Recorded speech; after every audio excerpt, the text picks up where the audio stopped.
Um ótimo dia para você, sexta-feira, 10 de janeiro de 2020. Está começando mais uma edição do Bom Dia Produtor nesta sexta-feira. Estamos juntos aqui, levando para você as melhores informações do agronegócio. São 7 horas e 3 minutos.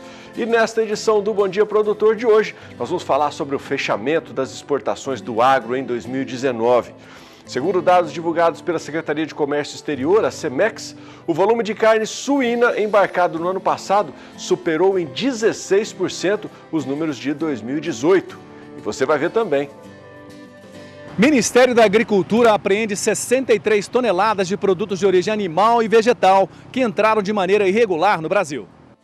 Soja resiste à falta de chuva, mas também deve ter perdas no Rio Grande do Sul. Logo mais, eu converso com o presidente do Sindicato Rural de Sinop, o Wilson Redivo, que vai nos falar de como está o desenvolvimento da colheita da safra de soja aqui no norte de Mato Grosso. Olá, bom dia. De Mato Grosso do Sul eu trago informações da importância de se fazer a amostragem do pasto. Nós vamos falar também sobre o mercado da laranja. A expectativa para a safra 2020-2021 é de queda na produção e alta nas cotações. E claro, tem muito mais para você. Fique com a gente. Bom Dia Produtor já começou.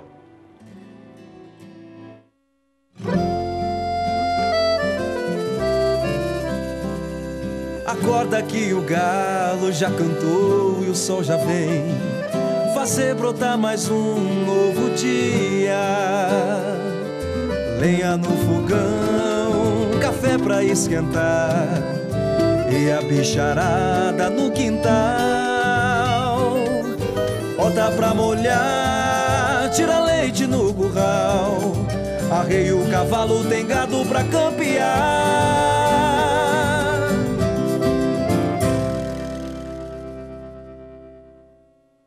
São 7 horas, 5 minutos, muito bom ter você aí do outro lado da telinha para dividirmos juntos essas primeiras informações nesta manhã de sexta-feira. E fala a verdade, primeira semana útil do ano voou! E já chegamos a mais uma sexta-feira com as bênçãos de Deus. Vamos tocando aqui, levando as informações até você. Lembrando sempre que estamos ao vivo também pelo nosso portal sba1.com. E se você quiser nos acompanhar pelo Facebook, estamos ao vivo também pela página do Canal do Boi. E a gente começa essa edição, como fazemos todas as manhãs, levando você até da nossa capital federal. Vamos até Brasília, saber o que é destaque por lá. Bom dia, Saulo Lopes. Olá, bom dia. O Vigiagro, órgão do Ministério da Agricultura responsável pelo controle e fiscalização de entrada de produtos de origem animal e vegetal no Brasil, apreendeu ano passado, 2019, 63 mil quilos, 63 toneladas desses produtos em 45 aeroportos e portos do Brasil. Desse total, 32 toneladas são de origem animal e 31 de origem vegetal. No site do MAPA há um link lá com a lista dos produtos de origem vegetal e animal e as regras para entrar e sair do Brasil sem problemas com as autoridades. De Brasília, Saulo Lopes.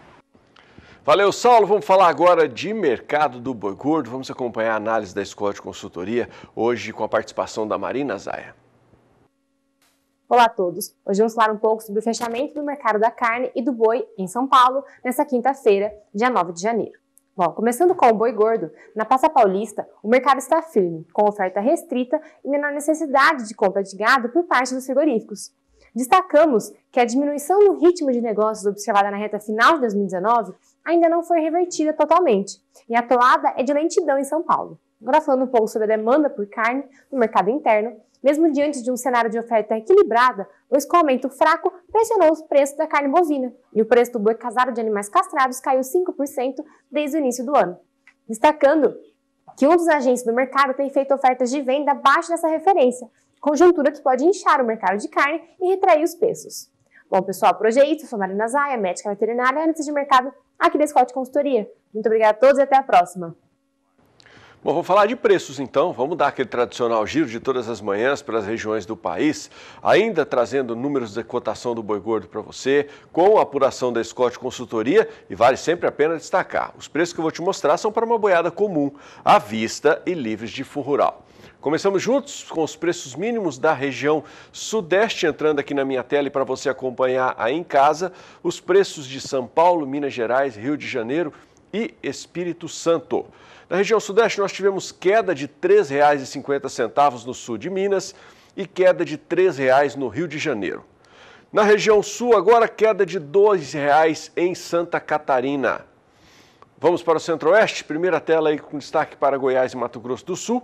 Alta de R$ 3,00 em Goiânia, alta de R$ 1,50 no sul de Goiás, queda de R$ 2,00 aqui em Campo Grande e queda de R$ 5,00 também aqui em Mato Grosso do Sul, mas em Dourados, no interior do estado. Na segunda tela, que destaca Mato Grosso, nós não tivemos movimentação em relação ao último fechamento, os preços seguem sem alterações. No Nordeste, nós tivemos queda apenas de R$ 3,00 em Alagoas. E na região Norte, o movimento é de alta de R$ 2,00 em Redenção, alta de R$ 4,00 em Paragominas e queda de R$ 1,00 em Rondônia. Bom, a gente vai acompanhar agora também uma outra análise feita pela Scott Consultoria, mas desta vez para o mercado de reposição. E quem nos traz as informações é o Iberville Neto. Olá, meu nome é Iberville Neto, sou médico veterinário e consultor da Scott Consultoria e hoje eu vou falar um pouco a respeito das expectativas para o mercado de reposição nessas próximas semanas.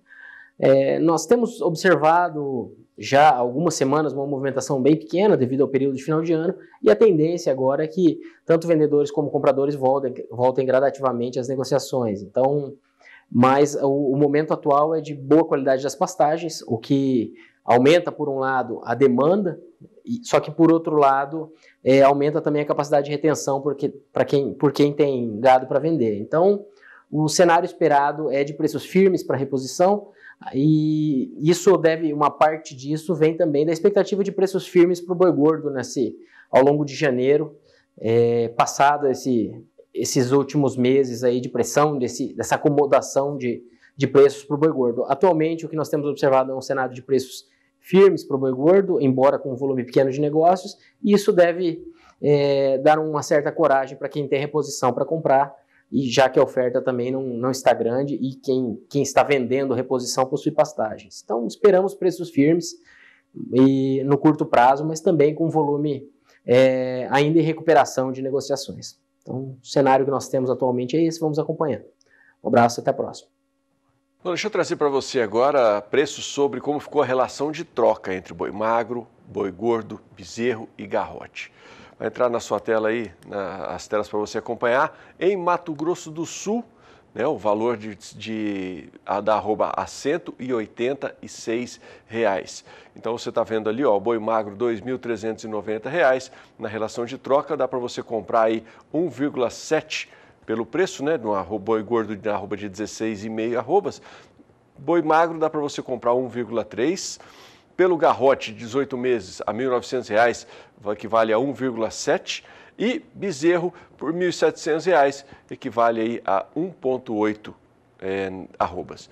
Bom, em Rondônia, né, R$ 164,50, relação de troca aí de 1,3 boi magro, 1,6 garrote e 1,7 bezerro pelos preços que estão aí na sua tela. No Paraná, com a arroba a R$ 184, a relação de troca também é de 1,3 boi magro, 1,5 garrote e 1,8 bezerro pelos valores que estão na sua tela. Vamos agora para o Mato Grosso. Arroba R$ 177, equivale a 1,3 boi magro, 1,6 garrote e 1,9 bezerros. Na Bahia, arroba R$ 186, e aí equivale a 1,3 boi magro, 1,5 garrote e 1,8 bezerro.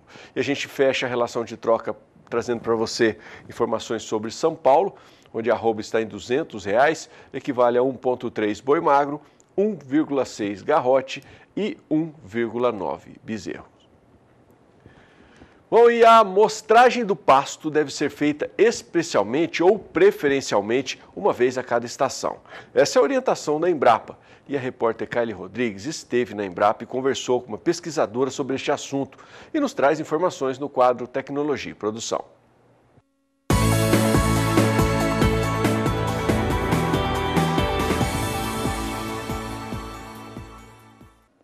Grande parte dos erros de manejo da pastagem está relacionada com o desconhecimento das várias inter-relações animal-pasto-solo, que impedem a obtenção de níveis de produção animal satisfatórios.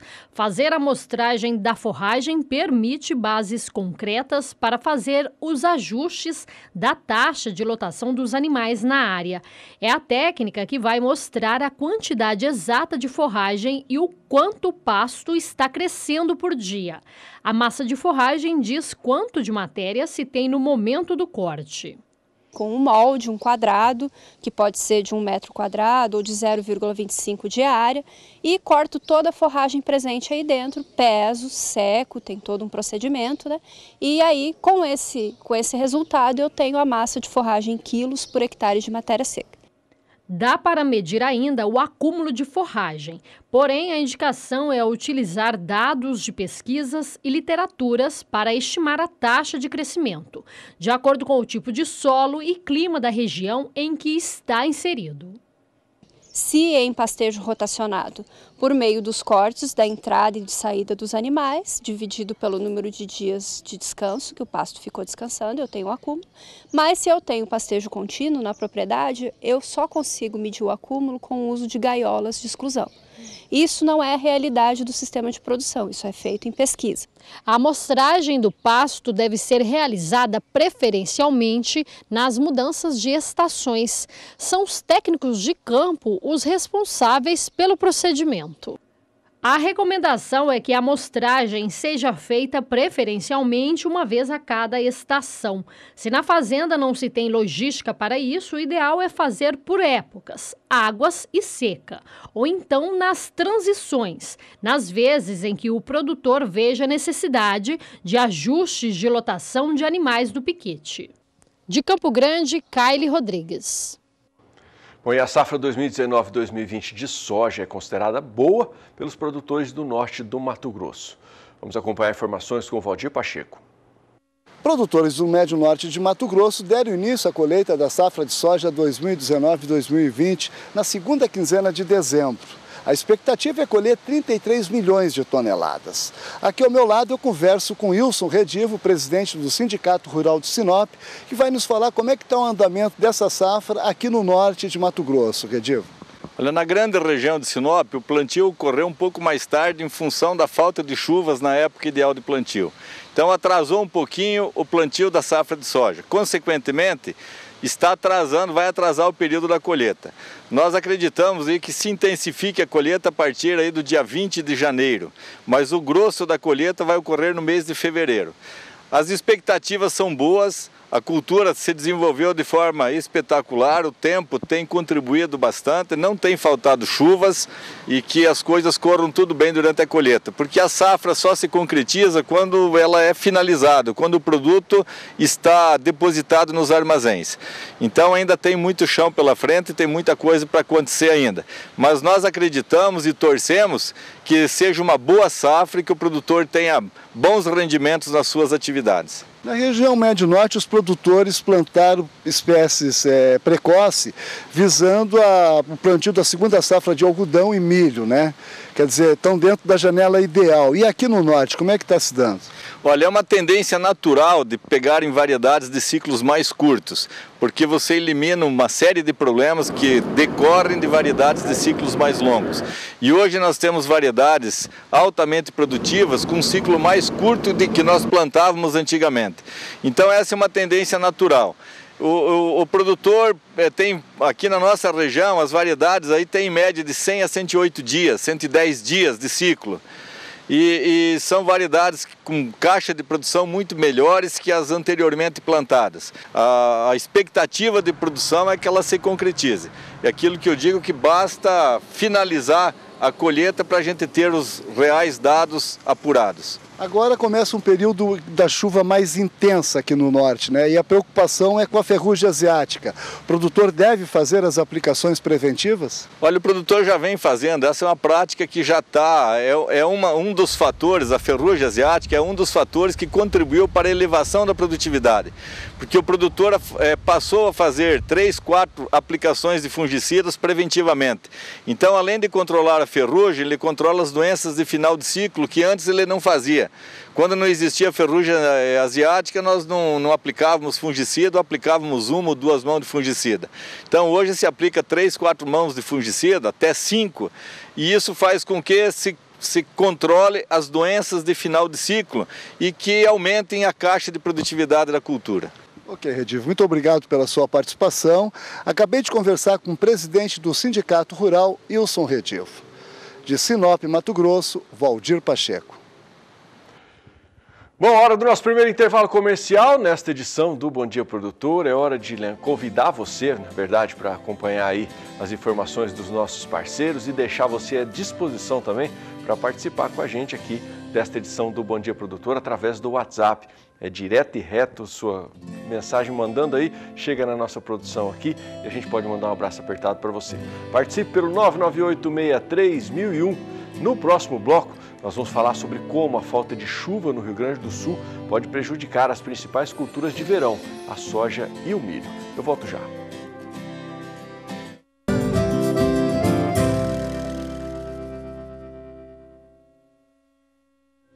Sete horas e 20 minutos, estamos de volta e a falta de chuva no Rio Grande do Sul agrava os problemas no campo. As principais culturas de verão, a soja e o milho, estão sendo muito prejudicadas pela estiagem, situação que deve reduzir a produção brasileira de grãos. As informações com Annelise Nicolodi. Mais resistente ao calor e à baixa umidade, a soja ainda não sentiu tanto os reflexos da falta de chuva. Nas lavouras onde a tecnologia empregada foi menor, aí sim já se tem perdas na produtividade. Quanto à soja, a do cedo tem alguma perda, ou bastante perda, mas não dá para avaliar agora. Tá? Qual é a influência do calor de 35, 36 graus na polinização, na pega da vagem? Derrubada da vagem, agora vai começar a cair folhas bacheiras. Os que foram plantados mais no tarde, fim de outubro, início de novembro, tem perdas, é seguro que tem perdas, mas pode ter uma boa colheita ainda. A perspectiva para o futuro é muito negativa, não tem uma previsão de que vá ser alimentado pelas correntes vindo da Amazônia. A chuva está entrando, entra pelo Uruguai, vem na divisa do Brasil, um pouquinho adiante, e passa pelo norte da Argentina e vai cair lá na Mato Grosso do Sul. Então, o pior é essa perspectiva não do futuro. Tem previsão para amanhã, pode mudar, não mudar tudo, porque alguns vão pegar, outros não vão pegar essa chuva. Tá? Então, a perspectiva não é fácil. Neide, o que a gente poderia falar em relação à cultura da soja, né? A gente tem problema de pragas, lagartas, como que está a situação geral? Não, está começando, não tem ambiente nem para a emergência dessas lagartas e fed-fed. Parece que Tamanduá surgiu alguma coisinha a semana. As batidas é 1 ou 2 lagartas, é pouca, mas é que a soja não desenvolveu. Tá? Felizmente não está tendo um surto grande na nossa região por enquanto, mas já se matou lagarta em níveis baixos, está se matando porque a soja está baixinha, né? Então não dá para deixar comer nada. Tá? Mas o surto não é, aqui na nossa região não é elevado. É mais uma questão de monitoramento. Monitoramento e na medida que vai aparecendo, né, para não deixar evoluir muito. O mesmo acontece com a ferrugem. Na minha visão, nós não temos ambiente para ferrugem, mesmo em áreas de pivô. O que acontece com essa temperatura alta para ferrugem? Ela cai na folha muitas vezes e não sobrevive. Imagino que seja assim, mesmo em áreas de pivô. Mas está se fazendo as aplicações, né? Está se fazendo para não correr o risco de ter alguma coisa e, se voltar a chover, ser surpreendido com isso. Então, está se fazendo as primeiras aplicações, mesmo em condições extremas, né? O Rio Grande do Sul deve fechar a safra de soja deste ano com 5.980.000 hectares plantados. A Emater ainda não divulgou dados de perdas na produção de soja. Do Rio Grande do Sul, Annelise Nicolodi.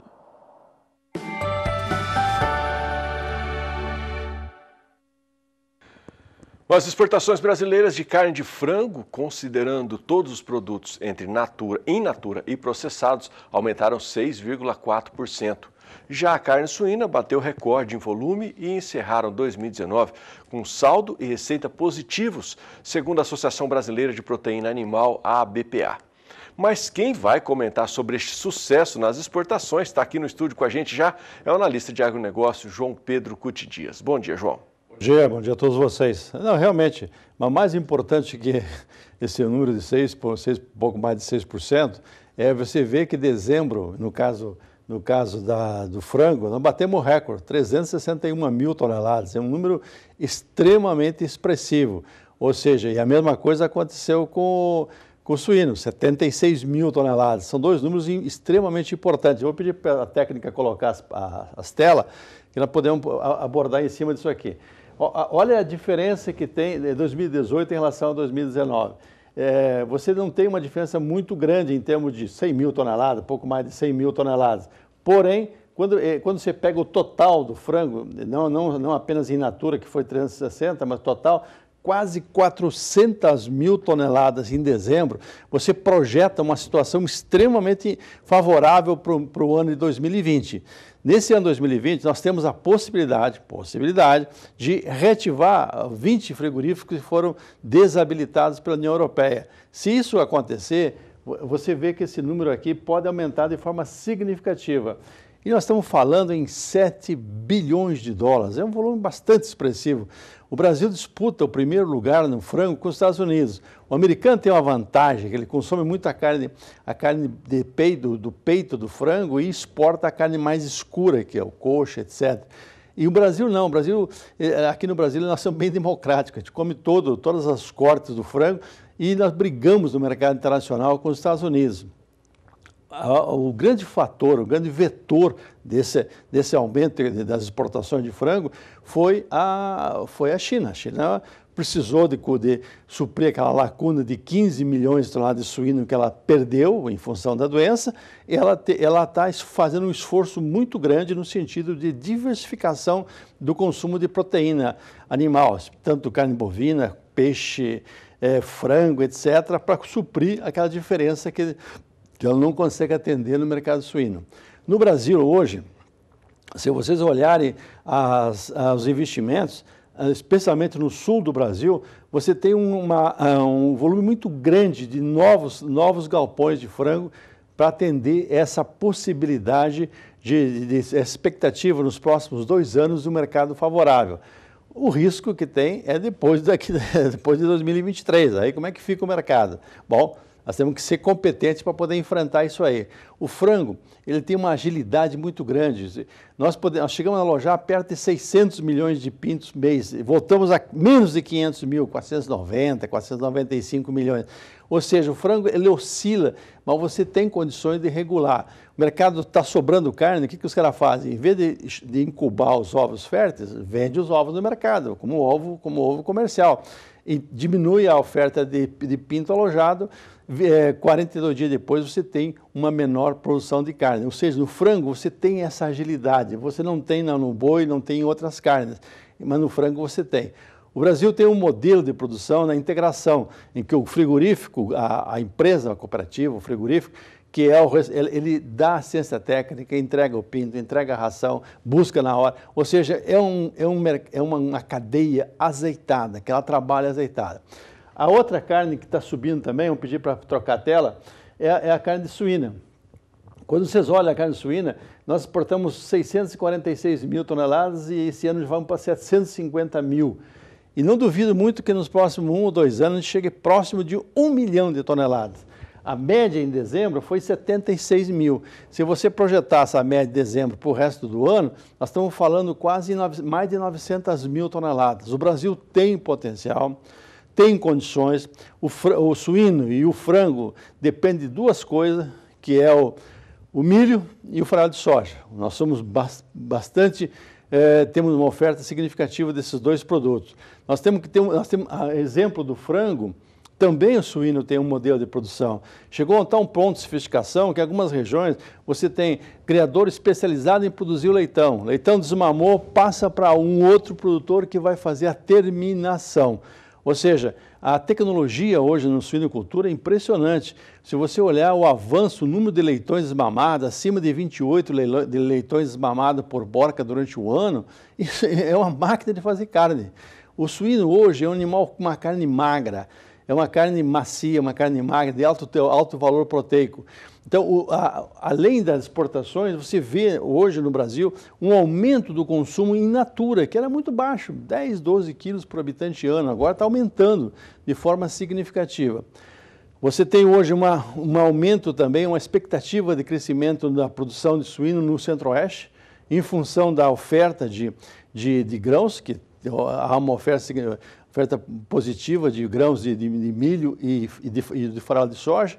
Então você vê no Brasil hoje, e o Brasil não teve nenhum caso de doença séria na suinocultura, exemplo também não teve na avicultura. Então nós temos que ter um cuidado muito grande com a questão sanitária, ou seja, bloquear qualquer possibilidade de introdução de vírus, como o caso do vírus da peste suína africana. Se nós conseguirmos fazer isso, com esse modelo que nós temos de produção, com esse pessoal competente que está nos assistindo aí, não tem dúvida nenhuma, o Brasil vai ficar entre os maiores exportadores. Hoje nós somos o 4º maior exportador de carne suína, porém nós temos condição de crescer, superar o Canadá, conseguir chegar perto da União Europeia, ou seja, o Brasil tem todas as condições de se destacar. Na suinocultura hoje você tem uma alta tecnologia, a tecnologia usada no Brasil é a melhor do mundo, você não tem lugar no mundo que tenha, pode ter igual, melhor não. Tudo que tem de avanço na suinocultura, o Brasil repete aqui, replica nas condições brasileiras. Nós não temos o problema sério da questão dos dejetos como problema ambiental, porque normalmente há um uso como fertirrigação, não há um acúmulo como acontece na Europa, que durante o inverno você cria uma montanha de esterco, de gelo, que depois quando chega a primavera, aquilo começa a degelar, aquilo, a descongelar e começa a haver problema de cheiro, de coisa. Aqui não tem esse problema não, é o ano inteiro. E outra coisa, hoje os dejetos da suinocultura usado na fertirrigação de pastagem, você tem condições de produzir animais de bois uma qualidade excepcional. Você tem uma pastagem extremamente rica e que é usada. Então tem tudo para dar certo. Temos que cuidar de duas coisas. Primeiro, questão sanitária, isso é fundamental. Segundo, a questão de logística, de custo de produção, para que nós tenhamos condições de sobrar alguma coisa para o produtor. Isso é muito importante, que ele tenha rentabilidade. Ele está assumindo compromisso, pegando dinheiro emprestado para ampliar essa produção. É lógico, ele tem que ter renda para poder compensar todo esse esforço dele. Valeu, João. Obrigado pela sua participação. Vou para o intervalo comercial. No próximo bloco, vamos falar sobre o mercado da laranja.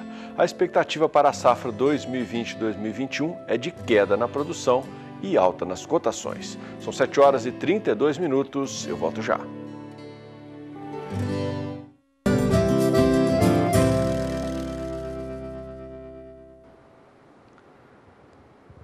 A produção de laranjas na safra 2020-2021 será menor em São Paulo e no Triângulo Mineiro.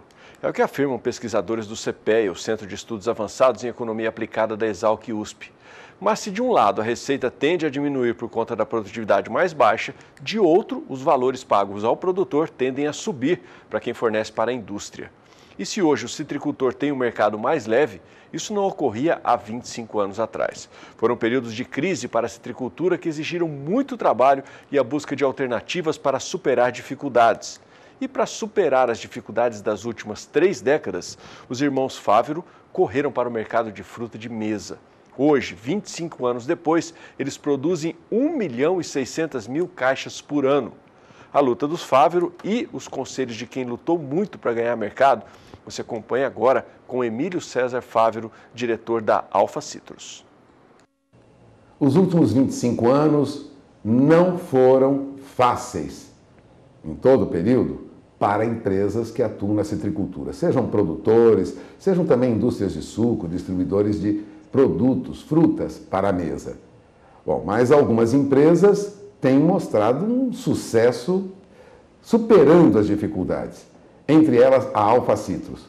Eu tenho aqui ao meu lado o Emílio Fávero, diretor comercial da Alfa Citrus, uma empresa que nos últimos 25 anos superou todas as dificuldades da citricultura, todas as controvérsias, está aqui para mostrar a experiência da empresa. Obrigado por ter vindo, Emílio. Vamos falar um pouco da Alfa Citrus. Há 25 anos atrás, os irmãos da família Fávero fizeram uma união e lançaram a empresa. Foi difícil o começo? Pugão, foi muito difícil. Foi muito difícil como pessoa para mim, porque eu vim da área técnica, numa área de informática, para assumir a parte de comercialização, a retomar essa atividade que a família já teve no passado de venda na CEAGESP, começamos na CEAGESP. E difícil também porque nós entramos também num momento onde, em 95, a citricultura também passava por uma crise e o ir para o mercado foi como uma alternativa também para tentar não depender só da indústria, porque naquele momento nós dependíamos quase que exclusivamente da indústria. E naquele momento era mais um dos ciclos onde, por exemplo, a indústria não queria comprar laranja. Então a alternativa foi buscar o mercado para vender a própria fruta. E todo o começo ele é muito difícil, muito difícil. Nós não tínhamos mix de produto, nós não tínhamos uma variedade adequada e não tínhamos uma variedade tratada para a mesa. Era uma fruta tratada para a indústria, né? E com todas as dificuldades do setor na época, onde a remuneração também para o mercado interno na época era muito baixa, né? Então tudo foi muito difícil, né? Mas eu digo que a fé, o trabalho ajudou muito, porque muitas coisas colaboraram no ano seguinte, de 96, para que a gente pudesse começar a dar essa volta por cima também ali no mercado, a entender o mercado, porque também era novo para mim, era novo e para a empresa também era uma situação nova, né? E tive muita sorte, a gente teve muita sorte de ter uma empresa vizinha, por exemplo, do box nosso de São Paulo, que na época foi a Rede Hortifruti, e ela comprou muita laranja nossa naquele ano por estar do lado, e era uma fruta que era muito adequada para o mercado do Rio de Janeiro, que era tanto a laranja lima quanto a laranja pera era uma fruta colorida, muito bonita e que é muito adequada a eles, né? E muito trabalho. Eu acho que Deus realmente nos ajudou muito naqueles anos, porque nos colocou muitas pessoas no nosso caminho que nos ajudaram a trilhar, muitas pessoas boas. Eu tenho um cliente do Rio de Janeiro que até hoje está com nós naquela época e ele é muito fiel com a gente, compra de nós até hoje. Então, coisas assim foram acontecendo também ao longo do nosso caminho. Como fornecedor de fruta de mesa, você é considerado um grande produtor. Sim. Qual é a produção hoje da Alfa Citrus? Hoje nós estamos produzindo em torno de 1.600.000, 1.800.000 caixa-peso. Isso contando todas as variedades que nós temos, né? Cerca disso, metade disso praticamente é laranja-pera, o restante são variedades. E aí estão distribuídas em laranja-lima, laranja-bahia, morcote, Valência, Natal, folha murcha, ou seja, temos um mix aí de produtos. O forte da Alfa Citrus é a mesa. É a seleção da fruta que vai para a mesa. Mas é o único mercado alternativo? Não, nós também trabalhamos com a indústria, né? Até porque toda a fruta nossa nós trazemos para o packing, fazemos a seleção daquilo que é importante, que atende os padrões de qualidade que hoje nós estabelecemos junto aos nossos clientes. E aí você tem uma grande quantia de fruta que também é descartada. E essa fruta, hoje, praticamente, ela vai para a indústria para fazer o suco, né? Ou seja, você atua em dois mercados. O mercado de mesa e o mercado de indústria. Indústria. Exato. Processa. A perspectiva para o citricultor que hoje, como nós sabemos, está prestes a desistir da atividade, o que você aconselharia? Bom, primeiro que para se atuar na mesa, se nós queremos ser um produtor de mesa, você precisa ter mix de produto. Não adianta você pensar em ter apenas um produto, por exemplo. Então, se eu sou hoje um produtor que quero trabalhar no varejo, vamos dizer assim, como nós falamos, você não pode pensar apenas em ter a laranja-pera.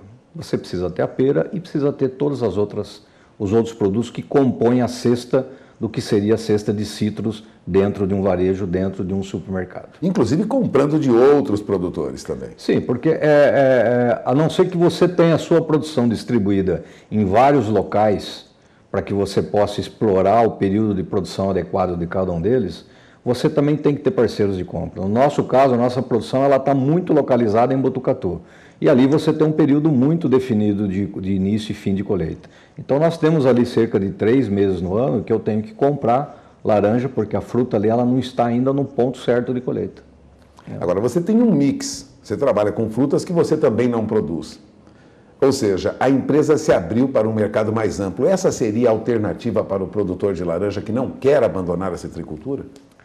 Eu acho que, como eu disse, eu acho que depende muito do tamanho dele. Se nós pensarmos nos pequenos produtores, onde nós vamos, de repente, ter áreas menores, talvez seja ideal ele buscar se especializar em alguma fruta que possa ter um valor agregado no mercado, né? Então, por exemplo, hoje nós sabemos que os produtores de limão, ele demanda áreas pequenas e o limão siciliano é um bom produto, tanto para exportação quanto para o mercado interno. Então, eu imagino que para um pequeno produtor, talvez seja melhor ele pensar em 1 ou 2 variedades e se especializar e fazer disso bons produtos, né?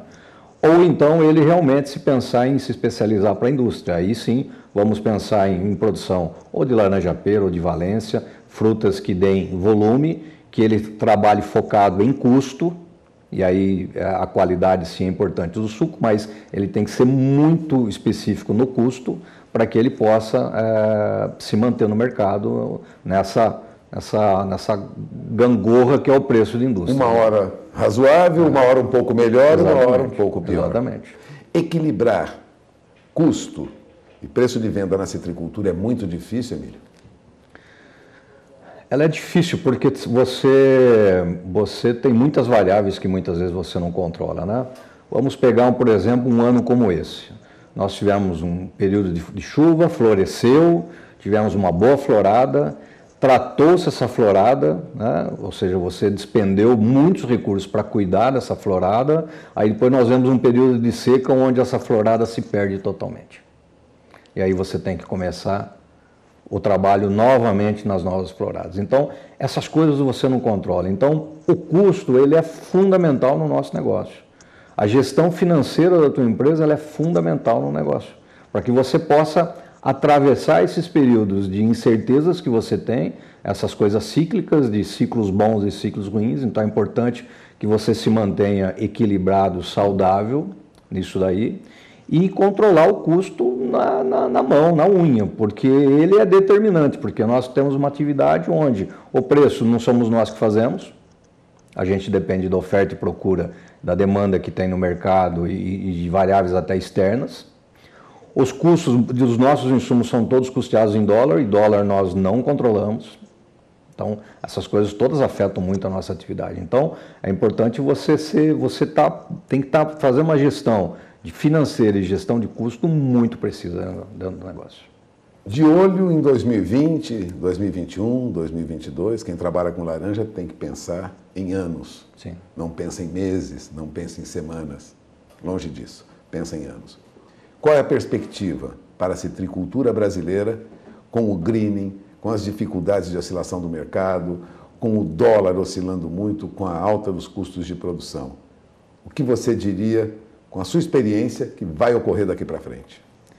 Bom, primeiro que a gente acredita internamente no mercado brasileiro de crescimento. Eu acredito muito que com as políticas que estão sendo implementadas, a expectativa é que se gere emprego. Eu acho que é isso que nós precisamos. Nós precisamos aumentar a base de compra, no caso de mesa, do mercado interno. E eu acredito que os caminhos que estão sendo tomados na economia tendem a levar a uma base de crescimento de consumo maior. Isso é importante para a gente na mesa, para que a gente possa ter mais pessoas em condições de acesso aos produtos, né? O greening eu acho que é um grande problema, né, da citricultura, principalmente quando nós estamos falando em pequenos produtores, e aí eu vejo uma única solução para o pequeno produtor é se unir com outros pequenos produtores e fazer manejos regionais. Me parece que isso é uma boa coisa, nós estamos praticando isso nas regiões que nós estamos, isso tem se mostrado muito eficiente no controle do psilídeo. Então, para o pequeno produtor, com as áreas são pequenas, fazer um manejo sozinho, enxugar gelo, não tem chance, tá? Eu acho que precisa se unir para se fazer manejos regionais e controlar a doença de forma regionalmente, de forma conjunta. E todo mundo tem que trabalhar nessa parte da sanidade de forma conjunta. Não adianta um fazer, o outro não. Tá? Eu acho que esse é um ponto. E eu acho que o produtor tem que buscar é ser muito especialista. Eu acho que é isso que ele tem que buscar. Se eu vou ser especialista de indústria, se o meu negócio vai ser indústria, eu tenho que ser especialista nisso, tenho que fazer uma gestão boa nisso, com alta produtividade, com um baixo custo e gestão financeira. Se eu vou trabalhar no mercado, o que nós precisamos? Eu preciso ter variedades, mix, qualidade, padrão de qualidade e canal de venda. Esse é uma grande dificuldade muitas vezes para quem quer atuar na mesa, é não ter o canal adequado de venda, né? Então nós conseguimos também verticalizar o nosso trabalho. Então nós atuamos desde a produção até a loja do varejo. Então hoje eu estou presente na loja do varejo, ajudando a fazer a gestão da loja, né? Então isso faz uma diferença muito grande. Ou seja, é bem além da porteira. É muito além da porteira. Quando vai trabalhar com mesa, tem que atuar além da porteira. Muito além da porteira. Você tem que estar muito próximo do cliente, muito próximo do consumidor. A gente costuma dizer que o especialista na laranja somos nós, não é o varejista. Então nós é que precisamos estar lá cuidando da laranja lá na banca, lá na vasca. Então nós temos que estar comunicando o que nós estamos fazendo. Todas as ações, toda a produção sustentável que você executa, toda a ação social que você executa. Hoje o consumidor ele quer saber isso, ele quer saber se aquele produto que ele está comprando, como ele foi produzido, que impacto ele produziu, como que ele chegou até ali, se foi respeitado o meio ambiente. Então, essas coisas nós só vamos conseguir falar para o consumidor se a gente estiver próximo dele. Bom, você acaba de ouvir Emílio Fávero, sócio e diretor da Alfa Citrus, uma empresa que está aí no mercado e superou as dificuldades dos últimos 25 anos, firme na citricultura. Citricultura ainda é um bom negócio, Emílio? Penso que sim. Nossa família ela é 100% citricultor, não tem outra atividade, né? E nós acreditamos que ela ainda é sustentável e rentável. Se nós olharmos a citricultura ao longo dos anos, você vai encontrar ciclos ruins, ciclos bons, mas nós entendemos que ainda é talvez mais rentável do que outras atividades. E quando a gente conversa com outras pessoas que têm outras atividades também, eles falam as mesmas coisas. Olha, ao longo do tempo a citricultura ainda é mais rentável. E tem que ser, porque ela é uma atividade de risco maior também. Então ela precisa ser mais rentável porque o risco de produção e de negócio é muito mais alto do que outras atividades. Bom, agradeço a entrevista do Emílio Fávero, da Alfa Citrus. Fica aí a mensagem, né, de um citricultor que passou por todos esses anos de dificuldade, superou e continua firme no mercado. Tem alguns conselhos. É com você, citricultor. Walter Puga Júnior, de São Paulo, da Bolsa Brasileira de Mercadorias, para o SBA. Bom, se você quiser rever essa entrevista, algum trecho dela, às vezes você chegou e ela já tinha começado, você pode acessar na nossa página lá no YouTube, tá? A página do Canal do Boi. Bom, eu vou para mais um rápido intervalo, mas depois, no próximo bloco, nós vamos falar sobre um trabalho da Emater em Minas Gerais com vacas leiteiras alimentadas com milho. Tem um resultado muito bacana e você confere logo depois do intervalo. Eu volto já.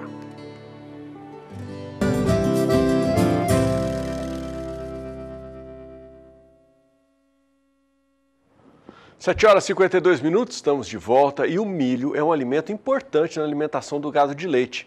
Mas por ser um grão muito duro, ele é de difícil absorção pelo animal. E como fazer para vencer essa barreira? Você vai acompanhar agora uma matéria que mostra o trabalho de pesquisadores de Minas Gerais que ensinam uma técnica para melhorar a digestibilidade do alimento. Esse é um material que é produzido pela Emater e veiculado aqui em parceria com o Canal do Boi. O milho é muito usado na alimentação do gado de leite, mas por ser um grão muito duro, ele é de difícil digestão para ruminantes como os bovinos. O professor da UFLA, Marcos Pereira, e sua esposa Renata, que é pesquisadora da IPAMIG, estudam há cerca de 15 anos formas de melhorar a digestibilidade do material pelo rebanho e concluíram que o milho reidratado é a técnica mais indicada. Então, a digestibilidade do milho reidratado, ela é conseguida porque a gente tem 3 fatores aí atuando. Uma seria a moagem do material, o outro seria a hidratação do material e o outro seria a conservação, ou seja, a silagem. Então, dessa maneira, você consegue uma melhoria da digestibilidade, fazendo com que o animal coma menos e produza a mesma quantidade. O casal é proprietário da fazenda São Francisco, em Ijaci, o município vizinho a Lavras, no sul de Minas. No sítio de 10 hectares, eles têm 50 vacas holandesas com uma produção diária de 35 quilos de leite cada. A fazenda serve de estudos para o casal, que realiza diversos experimentos, como a medição do consumo individual de cada vaca. Tudo é detalhadamente anotado. Com base nesses dados, o casal comprovou a eficiência do milho reidratado na dieta das vacas. A adoção do sistema traz ainda outras vantagens. Primeiro seria o armazenamento dessa silagem, né, que pode ser feito em silos menores, mas que vão ser dimensionados de acordo com a necessidade que você tem no consumo da dieta. A outra vantagem seria o condensamento da atividade, né? Então não moer fubá todo dia, e sim fazer a silagem que pode ser feita, por exemplo, em um dia.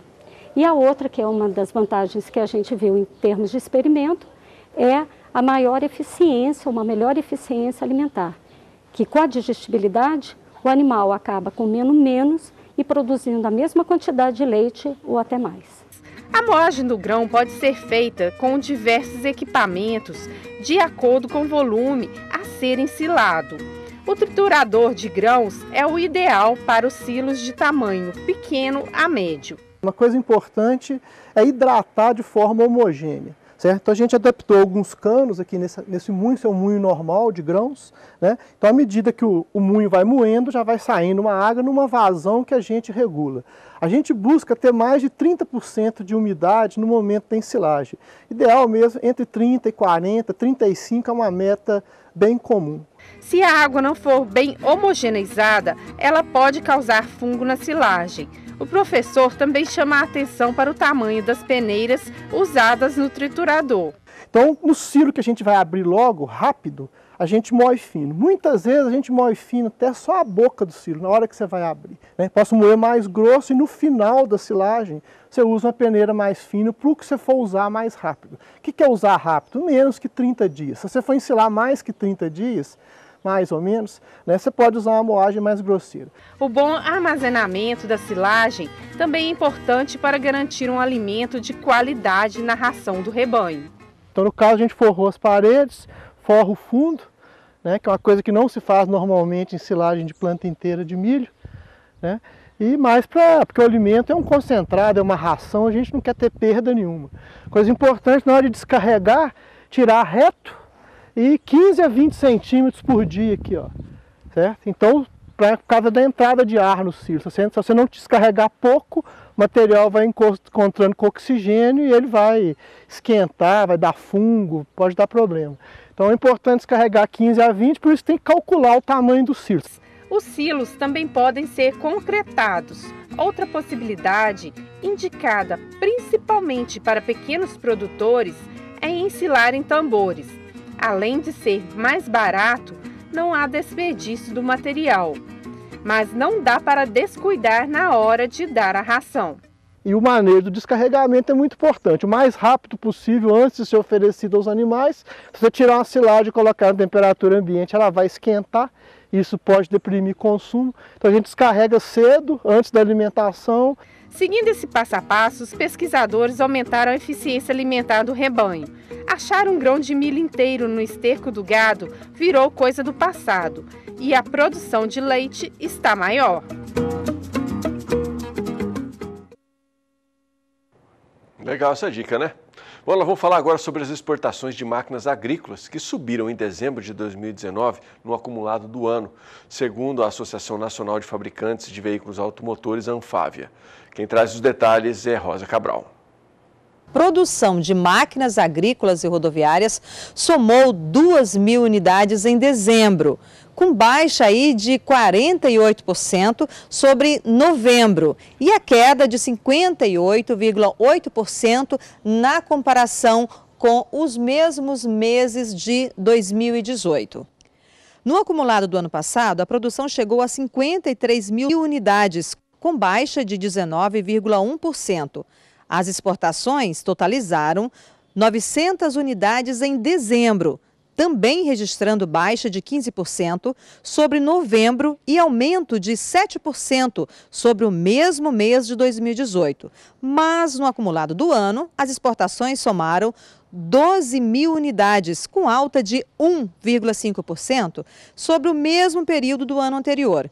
As vendas internas em dezembro deram uma aquecida e chegaram ao patamar de 3 mil unidades, subindo aí 0,8% quando a gente faz uma comparação com novembro e recuando 24,4% sobre o mesmo mês do ano passado. Fechando todo esse pacote, no acumulado do ano, as vendas somaram 47 mil unidades, com recuo de 8,4%. De Campo Grande, Rosa Cabral. Alô, produtores de soja! Hoje eu quero falar sobre o encerramento do Clube do Refúgio 2018-2019. Nesta edição, os participantes ampliaram seus conhecimentos sobre o plantio do refúgio e as boas práticas agronômicas que ajudam a proteger o potencial produtivo da lavoura. E mais, eles ganharam prêmios incríveis. Agora, na missão 3, o agricultor Adão, de Ibirubá, no Rio Grande do Sul, ganhou um trator e o vendedor Cláudio, de Palotina, no Paraná, ganhou um drone. Muito obrigado a todos vocês que participaram. Para conhecer os vencedores das outras missões, acesse clubedorefugio.com.br. Hora de mais uma paradinha aqui nesta edição do Bom Dia Produtor, mas já no próximo bloco nós vamos falar sobre o crescimento do número de abates em 2019. Fique com a gente, tem muita coisa bacana para você nesta edição ainda. Volto já.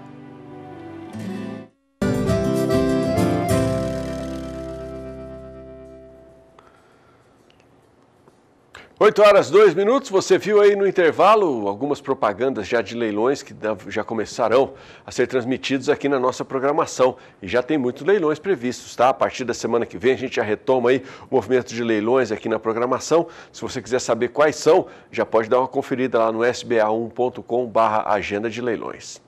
Bom, o número de abates cresceu em 2019. Segundo dados do IBGE, o Instituto Brasileiro de Geografia e Estatística, os abates somaram mais de 24 milhões de cabeças até o terceiro trimestre, mostrando o terceiro ano seguido de expansão.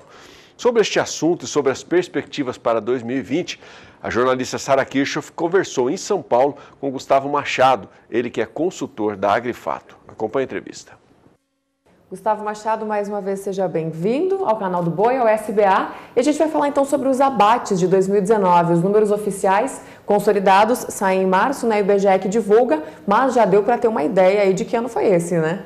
Sim, já deu para ter uma boa ideia de como foi 2019.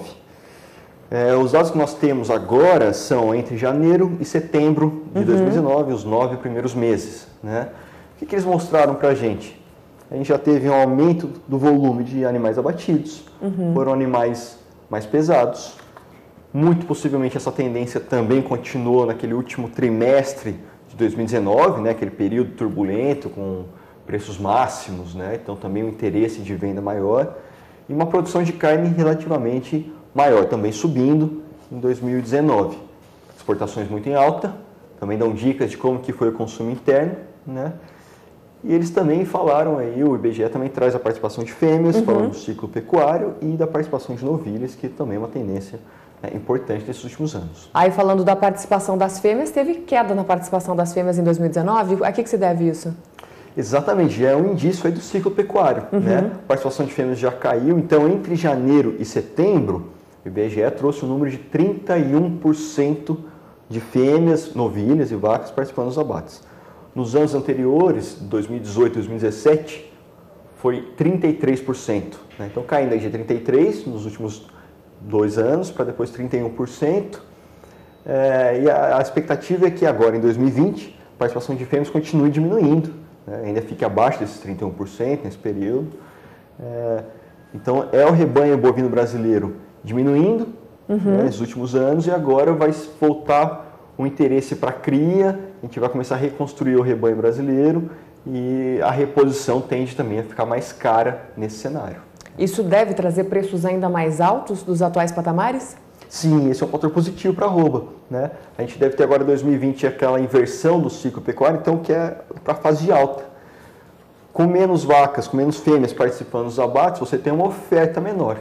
Então, se a oferta também é menor e a demanda melhorando na outra ponta, né? Você tem aí um cenário muito positivo, de alta para o valor do bovino terminado, né? Do boi gordo. Falando nisso, então, a quanto que vai a arroba esse ano? Olha, eu coloco aí as máximas que foi atingido ano passado como, de novo, um teto. Talvez seja até um pouco difícil de ser alcançado de novo. Claro.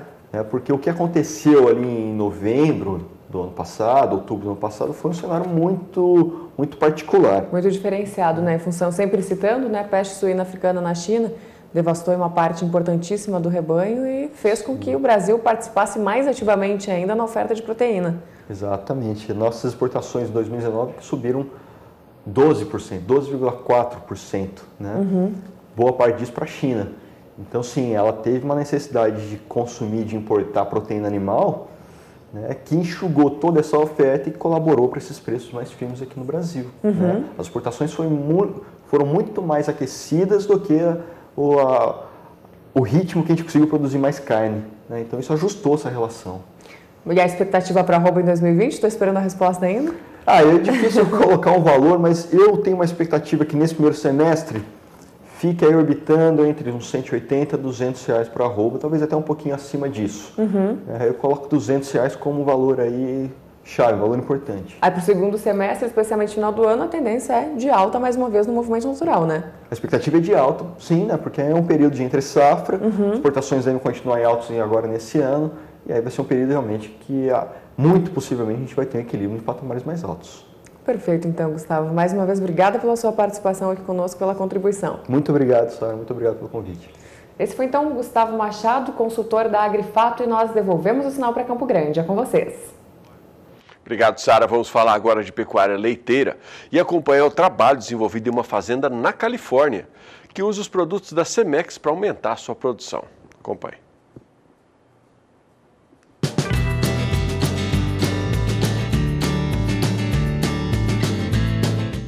A fazenda Coelho Dairy, no estado da Califórnia, nasceu no fim da década de 70.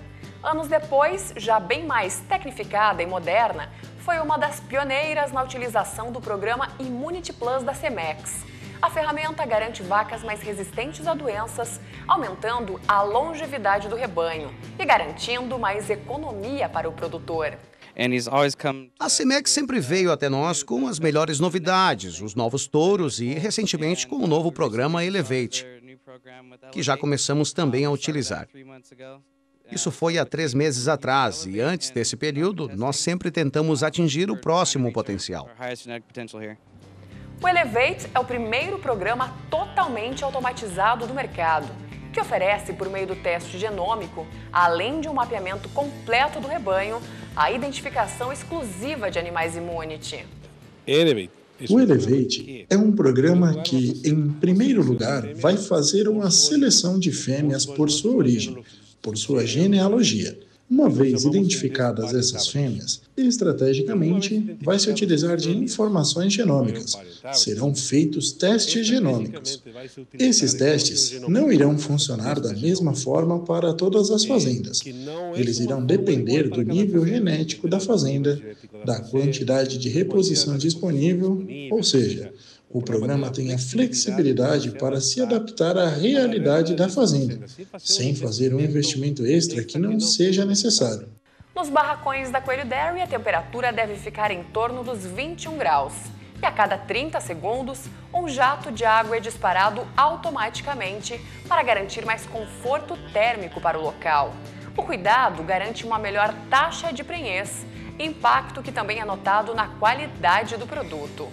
Por dia são ordenhadas na fazenda 2.200 vacas, com uma média de produção de 39 litros de leite por animal. E durante todo o ano são utilizados os touros com sêmen sexado. Filosofias de trabalho de quem quer estar na vanguarda da produção leiteira mundial. Esse crescimento que os produtores americanos mesmo em ciclos de baixa rentabilidade da atividade, isso serve de exemplo para nós, que eles não crescem somente quando a atividade está extremamente rentável. Eles têm os ciclos, igual nós brasileiros temos, e conseguem permanecer na atividade crescendo cada vez mais.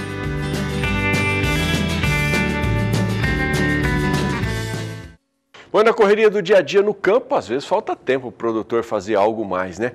A CSJ entendeu essa demanda e criou uma solução para ajudar a economizar tempo e ter ração à vontade para os animais. Confira aí. Já pensou em produzir sua própria ração para o gado de corte na sua propriedade e economizar tempo e dinheiro? E tudo isso de forma compacta e rápida? Com a mini fábrica CSJ de 1.000 quilos, você pode reduzir em média até 35% nos custos de produção. É muito simples. Primeiro, coloque na moega os insumos como milho e farelo de soja, por exemplo, que vão direto para o moinho. Depois, acrescente os núcleos. Os componentes são levados para o misturador. Tudo isso é muito rápido. Leva em média 15 minutos por batelada. Agora é só ensacar de acordo com sua necessidade. A mini fábrica de ração da CSJ ainda conta com acessórios. Essa balança digital facilita a pesagem e você acompanha quanto está sendo colocado nas embalagens. Faça a conta, é simples. Se você trabalhar 5 dias por semana durante 2 horas, a mini fábrica CSJ de 1.000 quilos vai produzir 10 toneladas por semana. Se for 3 horas, 15 toneladas e assim por diante. Ajuste a produção de acordo com a sua necessidade. A gente economiza 25% do custo da ração, melhora a qualidade e a agilidade. Uma boa opção para quem trabalha com gado de corte. Mini fábrica CSJ de 1.000 quilos, compacta, fácil de ser operada e o melhor, te ajuda a reduzir custos e ganhar tempo para pensar no que realmente importa, o seu gado de corte. Bom, eu vou para o último intervalo comercial desta edição do Bom Dia Produtor, mas já depois, na volta, nós vamos até São Paulo, vamos falar sobre movimentações do mercado financeiro. Vamos ver como é que o mercado está se comportando nessa reta final de semana, diante aí de conflito Estados Unidos e Irã, da possibilidade da assinatura aí de um acordo comercial entre a China e os Estados Unidos. Enfim, vamos saber quais são as expectativas para esse último dia de operações de bolsa e dólar aqui no Brasil. Eu volto já.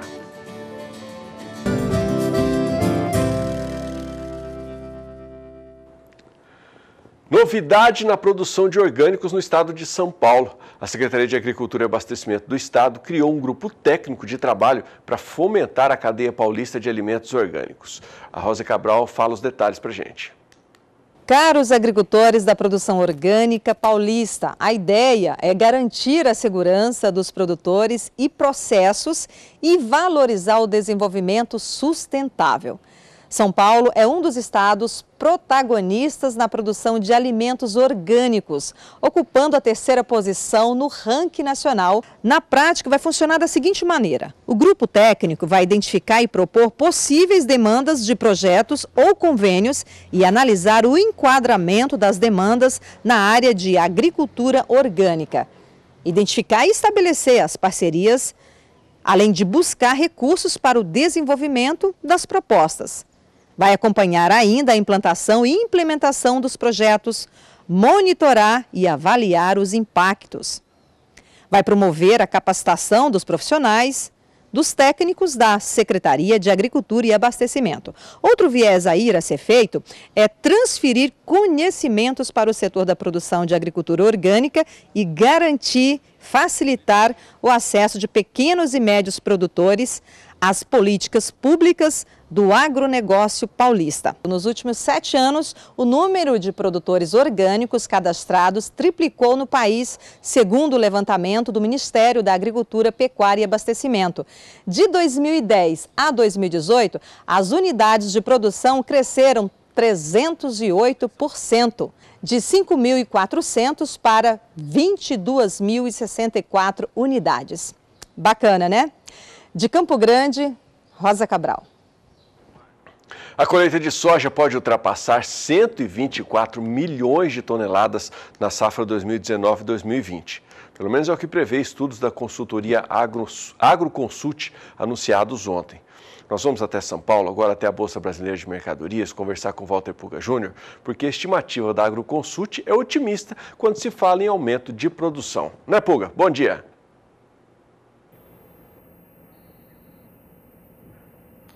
Bom dia a você, bom dia a todos. De fato, ela é muito otimista, mas ela acompanha também já indicativos até do governo dos Estados Unidos. O Departamento de Agricultura dos Estados Unidos, o USDA, divulgou recentemente que o Brasil vai produzir mesmo bem mais de 122 milhões de toneladas, 122 milhões de toneladas de soja este ano.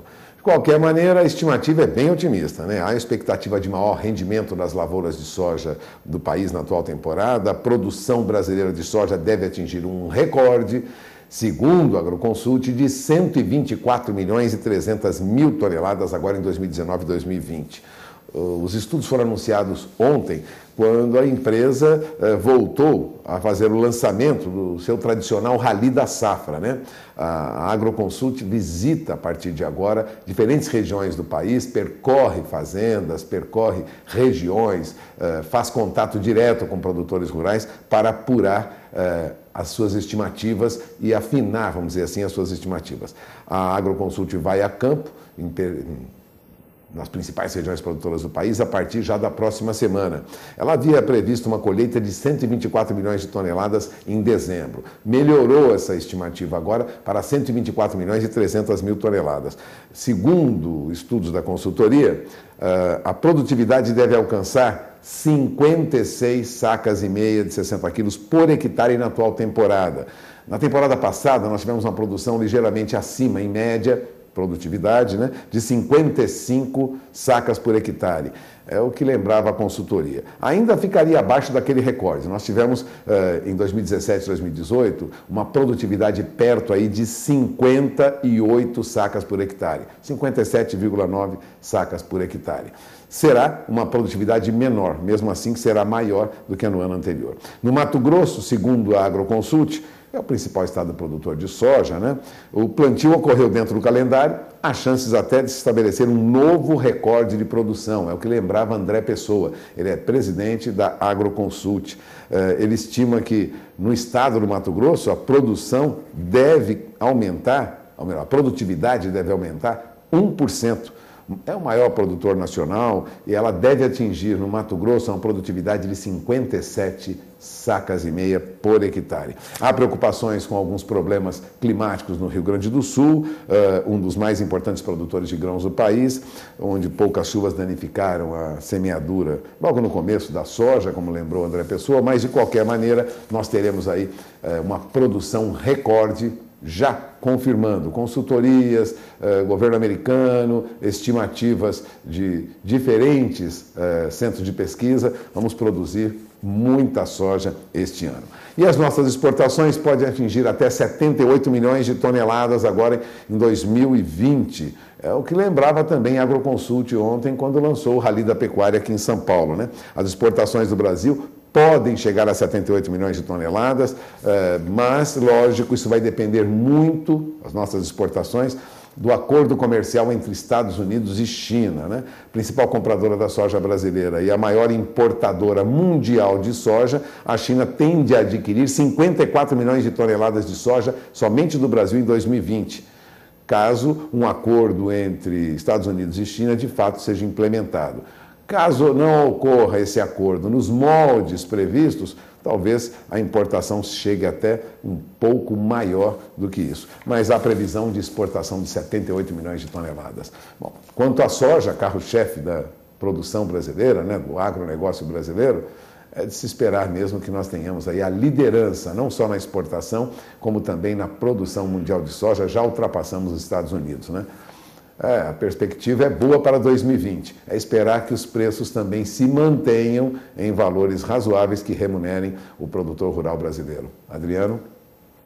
Bom, Puga, ontem o mercado atuou de maneira mais calma com a diminuição da tensão entre os Estados Unidos e o Irã e a possibilidade da assinatura do acordo comercial entre China e Estados Unidos. No entanto, o dólar voltou a subir, a bolsa terminou o dia em queda. O que esperar para essa reta final de semana?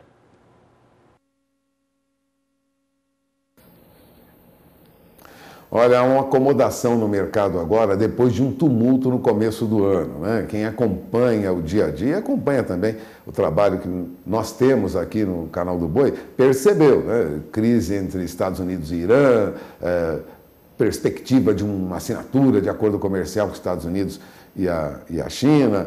Bom, há um movimento positivo desde ontem em todo o mercado financeiro internacional. Os índices na China nesta madrugada subiram pela 6ª semana seguida, principalmente com um alívio nas tensões aí no Oriente Médio, né? Os índices acionários na China recuaram nesta sexta-feira, mas registraram uma semana, um fechamento com ganhos, né? Ainda com ganhos. Veja, nós tivemos aí nesta madrugada na Bolsa de Tóquio movimento de alta de quase 0,5%. O índice Nikkei subiu 0,47%. A Bolsa de Hong Kong subiu menos, mas subiu também, alta de 0,27%. O índice Xangai Composto da Bolsa de Xangai recuou 0,08%, recuou muito pouco, mas consolida uma alta durante toda esta semana. A Bolsa de Seul teve o índice Kospi nesta madrugada também em alta, Singapura vem em alta, Taiwan em alta, Sydney em alta, ou seja, há uma movimentação positiva no mercado financeiro internacional. No entanto, uma notícia divulgada agora há pouco traz alguma preocupação para o mercado hoje, por isso é difícil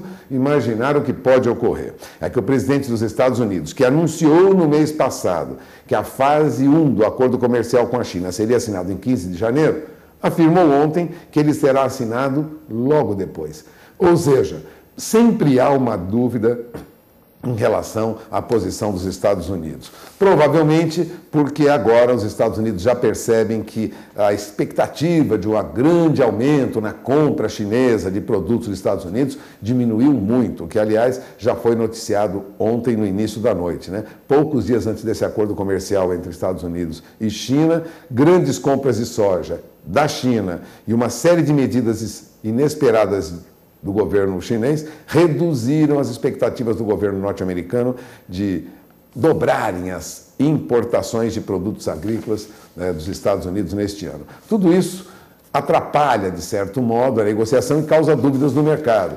Por isso, mesmo com essa alta, né, mesmo com essa alta que nós tivemos nas bolsas na Ásia, é de se esperar algum tumulto hoje no mercado, alguma acomodação em função dessas informações divulgadas agora há pouco, vindas dos Estados Unidos. Ou seja, provavelmente não teremos esse acordo assinado no próximo dia 15, como o mercado esperava. Aqui nós já tivemos uma acomodação ontem, o índice Bovespa fechou em queda de 0,24%, caiu para a faixa de 115.947 pontos, ou seja, saiu do patamar de 116 mil pontos. Nós tivemos movimento de baixa, com ações da Vale caindo 1,31%, Petrobras com uma perda de 0,36%, ou seja, alguns papéis da Petrobras, como ações ordinárias, caíram 0,5%. Tudo isso prejudicou o índice Bovespa, que fechou em queda. Nosso índice fechando em queda, mas não uma queda tão acentuada, deixa, no entanto, os patamares recordes que nós tivemos recentemente. Então, a Bolsa está se acomodando agora num nível mais baixo. E, de outro lado, tivemos a retomada da alta do dólar, que se aproximou de R$ 4,09. Dólar negociado no mercado fechou no valor mais alto das últimas 3 semanas, com notícias do exterior, alguns ajustes no mercado. Dólar fechou com a maior alta dos últimos 2 meses frente ao real. Subiu no fechamento para R$ 4,08 mais 44, teve uma alta de 0,85%, ou seja, o dólar se mantém ainda em níveis mais altos frente ao real. Há informações de que nós tenhamos alguma acomodação em níveis mais baixos para o dólar, mais próximos de R$ 4,00, mas não é o que se configura neste momento, não. Há uma recuperação do dólar frente ao real e frente a outras moedas, em parte também porque há algumas informações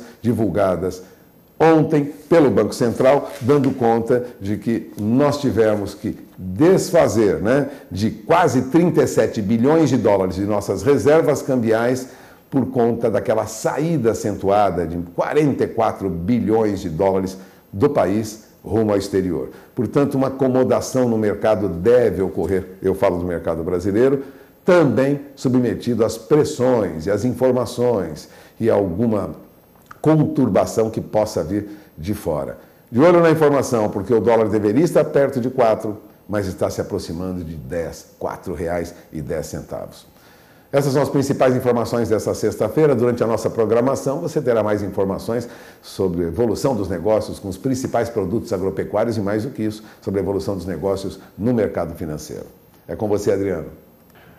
Valeu, Puga. Obrigado pela sua participação. Logo mais a gente vai estar junto no Agricultura e a gente atualiza o pessoal sobre os números.